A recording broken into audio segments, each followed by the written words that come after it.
আসসালামু আলাইকুম ভিউয়ার্স। বর্তমানে ফেসবুক পেজের নাম চেঞ্জ করা কিন্তু একটু জটিল হয়ে গেছে। অর্থাৎ আগে যেমন আমরা সেটিংসে গিয়ে খুব সহজেই আমরা ফেসবুকের পেজের নাম চেঞ্জ করার যে অপশনটা খুঁজে পেতাম, এখন কিন্তু আর সহজে সেটা পাওয়া যায় না। তো ভিউয়ার্স, এই ভিডিওতে আমি আপনাদের দেখাবো যে আপনারা কীভাবে সহজেই আপনারা ফেসবুক পেজের নাম আপনারা চেঞ্জ করতে পারেন। তো ভিউয়ার্স, এর জন্য আমরা চলে যাব ফেসবুকে। ফেসবুকে আসার পর ভিউয়ার্স, আমাদের যে প্রোফাইলের যে পিকটা আছে, অর্থাৎ আমাদের যে প্রোফাইলের যে মেইন আইকনটা আছে ডান পাশে, সেখানে ক্লিক করব। এখানে ক্লিক করার পর ভিউয়ার্স, এখান থেকে আমরা নিচে যে সেটিংস অপশনটা আছে সেখানে ক্লিক করব। এখানে ক্লিক করার পর অনেকগুলো অপশন কিন্তু এখানে চলে আসবে। দেখবেন এখানে কিন্তু আপনি যে পেজের নামটা চেঞ্জ করবেন সেটার কিন্তু কোনো অপশন নাই। তো এটাকে আপনাকে খুঁজে নিতে হবে। এর জন্য আমরা সার্চ আইটেমে যাব। এখানে গিয়ে আমরা সার্চ করব। এখানে জাস্ট লিখে দিব নেম, NAME।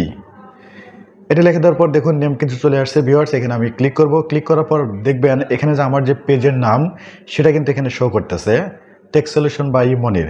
এখন আমি যদি চাই যে এটা আমি কেটে দিয়ে নতুন নাম দেবো, সেটাও দিতে পারি, বা এটা যদি আমি এডিট করতে চাই সেটাও করতে পারি। তো ধরুন এখানে আমি এর সাথে আরেকটা জাস্ট 2 দিয়ে দিলাম। দিয়ে দেওয়ার পর ভিউয়ার্স, এখানে দেখবেন নিচে রিভিউ চেঞ্জ নামে একটা অপশন আছে, এখানে ক্লিক করব। ক্লিক করার পর ভিউয়ার্স, এখানে দেখবেন যে কারেন্ট পেজ নেম আর হলো নিউ পেজ নেম, অর্থাৎ উপরে আপনার কারেন্ট যে নামটা আছে সেটা দেখাচ্ছে, এবং পরে যে আমরা এডিট করলাম সেটাও কিন্তু নিচে দেখাচ্ছে। এখন এখান থেকে জাস্ট আমাদের একটা কাজই করতে হবে, সেটা হলো যে নিচে যে অপশনটা আছে সাবমিট ফর অ্যাপ্রুভাল, এখানে যদি আমরা ক্লিক করে দিই তাহলে কিন্তু আমাদের কাজ শেষ। এটা কিছুক্ষণ পরে কিন্তু আমার এই পেজের নামটা কিন্তু চেঞ্জ হয়ে যাবে।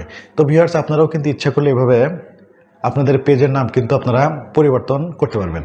তো ভিউয়ার্স, আশা করি আপনাদের ভিডিওটা ভালো লেগেছে। ভালো লাগলে অবশ্যই ভিডিওতে একটা লাইক দেবেন, আর আপনি যদি আমার এই চ্যানেলে নতুন হয়ে থাকেন তাহলে চ্যানেলটা অবশ্যই সাবস্ক্রাইব করে পাশে থাকবেন। তো ভিউয়ার্স, দেখা হবে পরবর্তী নতুন কোনো ভিডিওতে। সে পর্যন্ত সবাই ভালো থাকবেন, সুস্থ থাকবেন। আল্লাহ হাফেজ।